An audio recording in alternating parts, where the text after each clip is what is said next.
Hello students, lecture number 2, the force affects the motion, class 9 में आज हम पढ़ने जा रहे हैं बैलेंस फोर्स के बारे में। लेकिन इससे पहले आप लेक्चर नंबर 1 को जरूर रिकॉल करना। वहां पे हमने पढ़ा था कि फोर्स क्या होता है, पुश एंड पुल क्यों बोलते हैं, फोर्स क्या क्या इफेक्ट बॉडी पे डालता है। आज इस नेक्स्ट सेशन के अंदर सबसे पहले पढ़ने जा रहे हैं फोर्सेस बैलेंस और अनबैलेंस। पहले एनसीईआरटी बुक को लाइन बाय लाइन पढ़ते हैं और फिर हम उसके मीनिंग को अंडरस्टैंड करते हैं। सो आइए लेट अस स्टार्ट। तो क्या है बेटा इसमें, बैलेंस एंड अनबैलेंस फोर्स। एक एक लाइन को रिकॉल करते हैं। In the real life situations, seldom exist where only one force acts on the object. Where only one force acts on an object. कभी-कभी ऐसा होता है कि हम किसी भी ऑब्जेक्ट पे एक फोर्स लगाते हैं। Usually there is more than one force. लेकिन नॉर्मली हमारी डेली लाइफ में ऐसा कभी नहीं होता कि एक बॉडी पे सिर्फ एक ही फोर्स लगे। फॉर एग्जाम्पल, अगर मैं यहाँ पे डाइस पे खड़ा हूं तो मेरा वेट नीचे लग रहा है और मेरे पे रिएक्शन हो रहा है। सो एक्शन हो रहा है अर्थ पर और रिएक्शन हो रहा है मेरे पर, बट इस टाइम मेरे ऊपर एयर का भी फोर्स अप्लाई हो रहा है। सो जरूरी नहीं है कि हर बार बॉडी के ऊपर एक ही फोर्स अप्लाई हो, एक से ज्यादा फोर्स भी अप्लाइड हो सकते हैं। आगे क्या कहता है, for example when you are pushing a box place on the surface, जब आप किसी बॉक्स को पुश करोगे, then apart from the force with which you are pushing, the force of friction is also acting on the box. ये example तो box का ही आपके ऊपर भी है। जब आप सड़क पे चलते हैं, वॉक करते हैं, रनिंग करते हैं, तो जब हम या साइकिलिंग करते हैं तो हम फोर्स लगाते हैं, तो एक फ्रिक्शनल फोर्स भी वहां पे क्रिएट होता है। On taking the example of ball floating on the water, आपने देखा होगा आइस या बॉल पानी के ऊपर जब फ्लोट करती है तो दो फोर्स उसके ऊपर एक्ट हो रहे होते हैं। Number 1 is the gravitation force and number 2 is the buoyant force, जिसको हम अपथ्रस्ट कहते हैं, जो कि लिक्विड अप्लाइड करता है ऑब्जेक्ट पे जो कि उसके सरफेस पर है। इसी तरह से liquid such a case where the effect force is when more than one force is active, तो वो बॉडी, जब हम किसी भी बॉडी के ऊपर एक से ज्यादा फोर्स लगाएंगे तो उस बॉडी का मोशन पे क्या इफेक्ट आएगा, क्या वो रेस्ट पे रहेगी, क्या वो मोशन में रहेगी, या वो अपनी डायरेक्शन को चेंज करेगी। Have you ever played a game of the tug of war, रस्सी वाली गेम आपने देखी होगी। यहाँ डायग्राम में भी आप देखिए, जहां पे दो टीम्स रोप को अपने अपोजिट डायरेक्शन में, यानी एक दूसरे के अपोजिट डायरेक्शन में पुल करती है। रोप अगर नहीं मूव करेगी तो इसका मतलब दोनों टीम में से कोई भी नहीं जीता है, और इसका मतलब दोनों का इंपैक्ट कैंसिल हो गया। इसे हम कहते हैं बैलेंस फोर्सेस।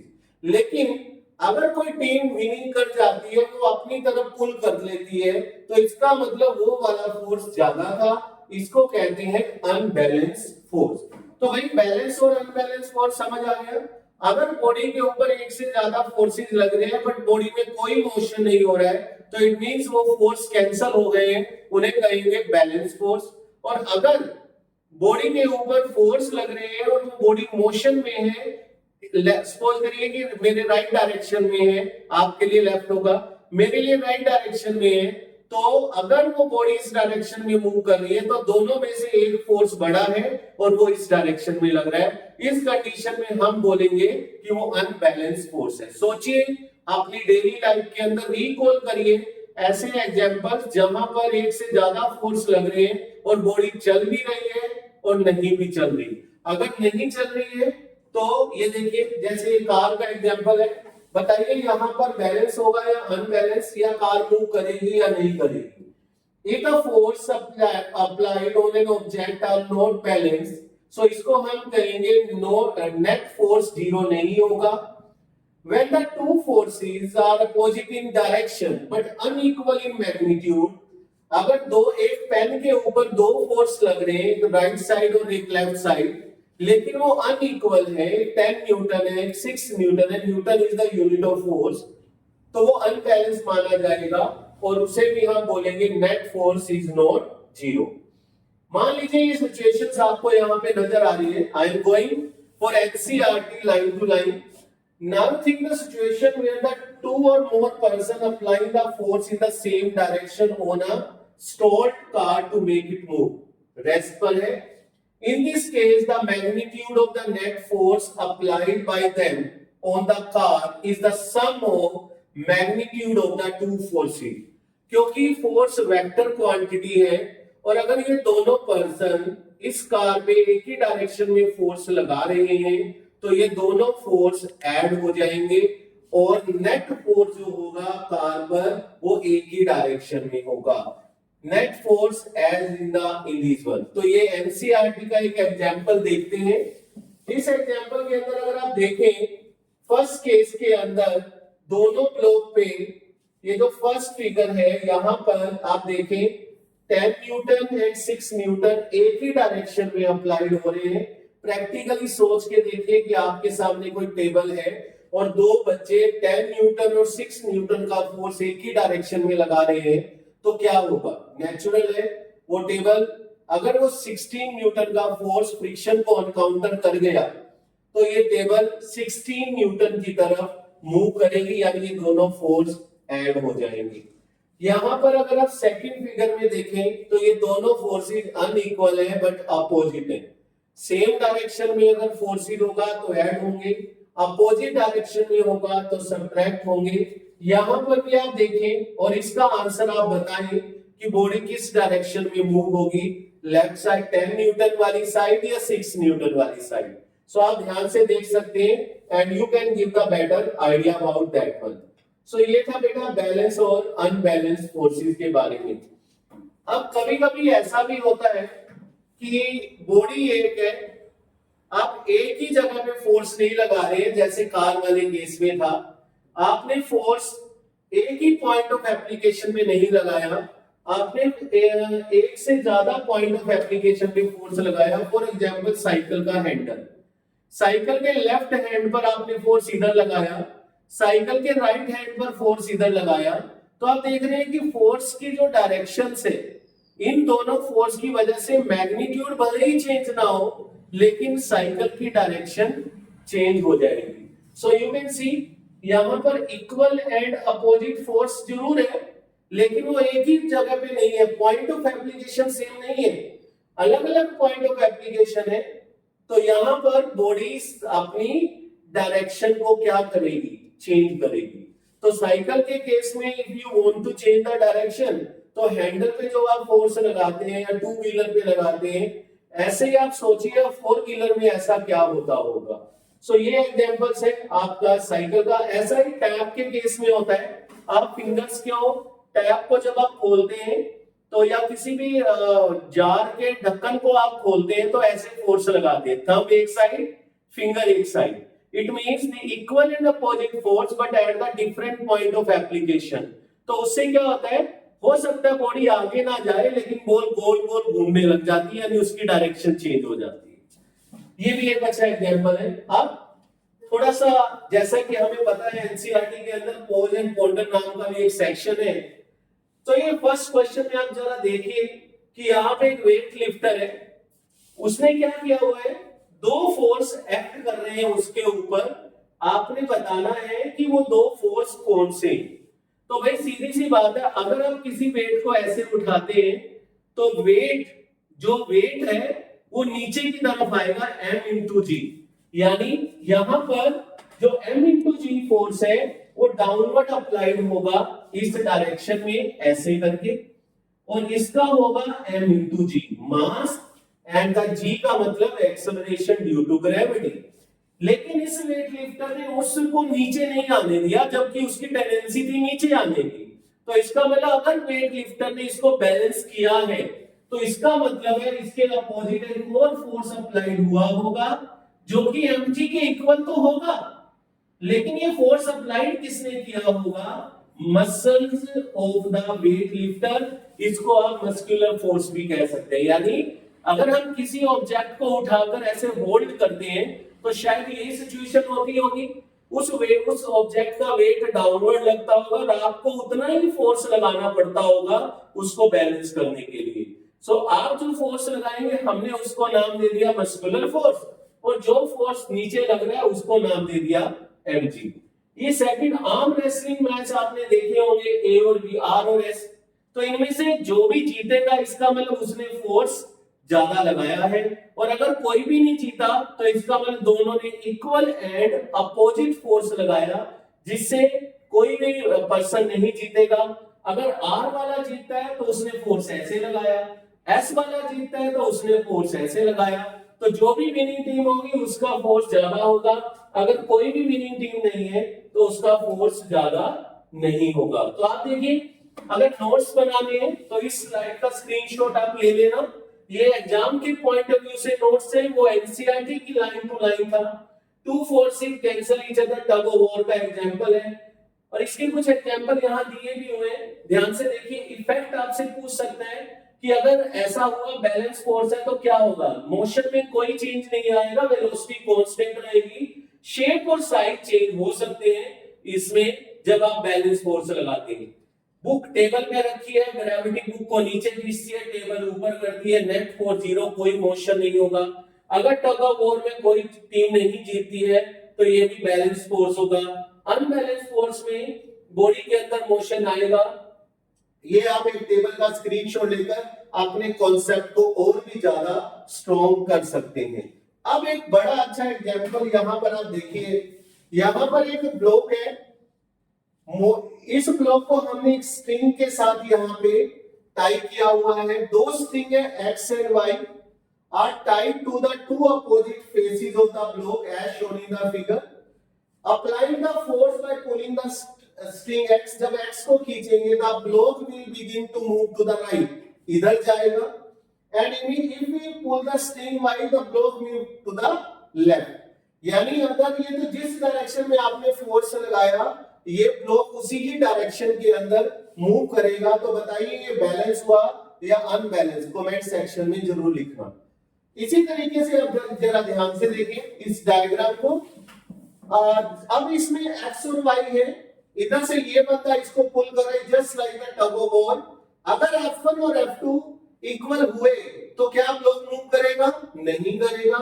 लेकिन अगर F1 और F2 में से F2 ग्रेटर देन है तो इट मींस कि ये ब्लॉक F2 वाली डायरेक्शन में मूव करेगा। तो इसका कंक्लूजन बड़ा इंपॉर्टेंट है कि when single force is applied on the object, एक ही फोर्स लगेगा तो बॉडी उसी डायरेक्शन में मूव करेगी जहां फोर्स लगा है। लेकिन अगर एक से ज्यादा फोर्स अप्लाइड होंगे तो वो ऑब्जेक्ट उस डायरेक्शन में मूव करेगा जो फोर्स बड़ा है। सो फोर्स, इससे हमें पता चलता है कि फोर्स के केस में डायरेक्शन मैटर करती है। बैलेंस और इनबैलेंस है छोटा टॉपिक, लेकिन हमने इसको पूरी तरह से कवर किया है कि अब अगर इस स्लाइड के बाद आपसे कोई भी किसी भी तरह का बैलेंस और अनबैलेंस का क्वेश्चन पूछे तो आपको आता। क्विक टिप्स क्या है भाई, सीधी सी बात है, अगर F नेट 0 है तो फोर्स बैलेंस है, F नेट 0 नहीं है तो फोर्स बैलेंस नहीं है। ये देखिए यहाँ पर ये एग्जांपल्स हैं और इनके नीचे कुछ क्वेश्चंस हैं। आप डायग्राम को देखिए। What happen if we stop pedaling while riding a bicycle? क्या होगा अगर हमने पेडलिंग करना बंद कर दिया? क्या ये कहना जरूरी है कि an object maintain its motion under the continuous applying of an unbalanced force? Which type of force is required to accelerate or retard the motion of an object? ये तीन क्वेश्चंस यहाँ पर है। अभी तक अगर आप ये सवाल समझ चुके हैं तो आपको इन क्वेश्चन के आंसर आते होंगे। फर्स्ट क्वेश्चन में कोई मूवमेंट नहीं हो रही, सेकंड क्वेश्चन में कोई मूवमेंट नहीं हो रही, थर्ड क्वेश्चन में मोशन है, ऐसा क्यों है ये आपने बताना है। ठीक है, सो ये कुछ क्वेश्चंस आपके लिए मैंने रखे हैं, कमेंट बॉक्स में आप इनके आंसर देना। बैलेंस फोर्स और अनबैलेंस फोर्स के अंदर आपने देखा कि जब हम कह रहे थे कि वेट लिफ्टर वेट उठा रहा है तो एक mg नीचे लग रहा है और उसने मस्कुलर फोर्स से उस वेट को उठाया हुआ है। पानी वाली बकेट के अंदर बॉल फ्लोट कर रही है, ग्रेविटेशन नीचे लग रहा है और लिक्विड अपथ्रस्ट फोर्स ऊपर लगा रहा है। यहां पर टाइप ऑफ फोर्सेस के बीच में कॉन्टैक्ट फोर्सेस है और नॉन कॉन्टैक्ट फोर्सेस है। कॉन्टैक्ट फोर्सेस बेटा वो फोर्सेस होते हैं जहां पर एक्चुअल कांटेक्ट होना चाहिए ऑब्जेक्ट का सरफेस के साथ या पर्सन के साथ, जैसे कि मस्कुलर फोर्स वेट लिफ्टर वाले केस में, फ्रिक्शनल फोर्स सड़क पे चलते हुए, नॉर्मल फोर्स जब आप किसी ऑब्जेक्ट को टेबल पे रखते हो, एंड द टेंशन जब आप किसी भी स्ट्रिंग को स्ट्रेच करते हो तो उसके अंदर एक फोर्स आता है जिसको हम कहते हैं tension force. The next one is the non contact में तीन इंपॉर्टेंट फोर्स है। ग्रेविटेशन, जैसे ये अभी मेरे पास पेन है, अगर मैं इसे रिलीज करूंगा तो ये नीचे जाएगा, हालांकि अर्थ ने कोई कांटेक्ट नहीं है, बट ये नीचे जाएगा because of the non contact gravitational force. Electrostatic force आपने सुना ही होगा, like charge repel each other, unlike charge attract each other, because of कि दोनों के बीच में कोई कांटेक्ट नहीं है, फिर भी एक इलेक्ट्रिक फील्ड क्रिएट होती है जो ये कॉन्सेप्ट को विजुअलाइज करती है। मैग्नेट आयरन के पीस को बिना कांटेक्ट के अट्रैक्ट करता है, इट मींस कि वहां पर जो है मैग्नेटिक फोर्स आपको मिलने वाला है जो कि नॉन कांटेक्ट होगा। सो ये है कांटेक्ट और नॉन कांटेक्ट कॉन्सेप्ट के बारे में। अब जो नेक्स्ट कॉन्सेप्ट है, आप अगर एनसीईआरटी की बुक देखेंगे, इस कंटेक्स्ट के बाद वहां पर ये दो कॉलम आपको मिलने वाले हैं, meet the scientist and meet the scientist. ये दो साइंटिस्ट इस बुक के अंदर इतने इंपॉर्टेंट क्यों हैं? Because these are the inventors of the force and the concept behind the force. तो सबसे पहले ये जो साइंटिस्ट है गैलीलियो जी है, इनके कॉन्सेप्ट के अंदर हम क्या पढ़ने वाले हैं, पहले हम इसके बारे में बात करते हैं। और ये मैं अरिस्टोटल और गैलीलियो के कॉन्सेप्ट को द वेरी फर्स्ट लेक्चर में भी बता चुका हूं। इन्होंने बताया था कि बिना फोर्स लगाए, अगर हम किसी बॉडी पे फोर्स नहीं लगाते हैं तो वो बॉडी कंटिन्यूअसली चलती रहेगी, और अगर आप फोर्स लगाएंगे तो वो चेंज होने में अपोज करेगी, ऐसा इन्होंने बोला था। और इसी कॉन्सेप्ट के ऊपर इनके यहाँ पर ये इंक्लाइंड प्लेन के कुछ एग्जांपल्स हैं, आप जरा ध्यान से देखिए। फर्स्ट केस में a ball is rolling down the plane, ऊपर से बॉल आ रही है, वेलोसिटी ऑफ द बॉल क्या होगी? ऑफ कोर्स इंक्रीज होगी। नीचे से बॉल ऊपर जा रही है, इसका मतलब बॉडी की स्पीड डिक्रीज होगी। और अगर फ्लैट सरफेस है तो बॉडी की वेलोसिटी में कोई चेंज नहीं आएगा। नीचे आते हुए वेलोसिटी इंक्रीज क्यों हुई? क्योंकि वहां पर ग्रेविटेशन फोर्स था। ऊपर जाते हुए वेलोसिटी कम क्यों हुई? क्योंकि वहां रिटार्डेशन फोर्स था, ग्रेविटेशन के फॉर्म में, फ्रिक्शन के फॉर्म में। इस केस में बॉडी की वेलोसिटी में कोई चेंज नहीं आया, इट मींस यहां पे कोई एक्सटर्नल फोर्स अप्लाइड नहीं था। और विजुअलाइज करने के लिए उन्होंने ये कॉन्सेप्ट लिया कि अगर आपके पास फ्रिक्शनलेस सरफेस है तो जितनी हाइट से आप बॉल को रिलीज करेंगे उतनी ही हाइट तक बॉल जा रही है। इट मींस बॉडी की वेलोसिटी में कोई चेंज नहीं आता जब तक वहां पे कोई एक्सटर्नल फोर्स अप्लाइड ना हो। इसी तरीके से यहां पर भी आप देखिए कोई चेंज नहीं आया, और यहां पर हमने एक तरफ से इंक्लाइंड रखा है और दूसरी तरफ से फ्लैट कर दिया। ये बॉडी कंटिन्यूअसली चलती रहेगी जब तक इसके ऊपर बाहर से कोई फोर्स अप्लाई नहीं होगा। सो गैलीलियो के कॉन्सेप्ट्स आर वेरी स्ट्रांग। उन्होंने डिक्लेयर कर दिया या ये कहें कि डिफाइन कर दिया, without force without external force you cannot change the motion या state of motion of any body। तो क्वेश्चन ये आता है कि फोर्स लगाना ही क्यों पड़ा? फोर्स क्यों लगाना है? इसके लिए हमें जानना जरूरी है एक नया कॉन्सेप्ट जिसका नाम है इनर्शिया। इनर्शिया के कॉन्सेप्ट को पढ़ने के लिए हम आएंगे नेक्स्ट लेक्चर के अंदर, और यहां से रियल लाइफ के एग्जांपल्स आपको देखने को मिलेंगे। So till then take care, God bless you.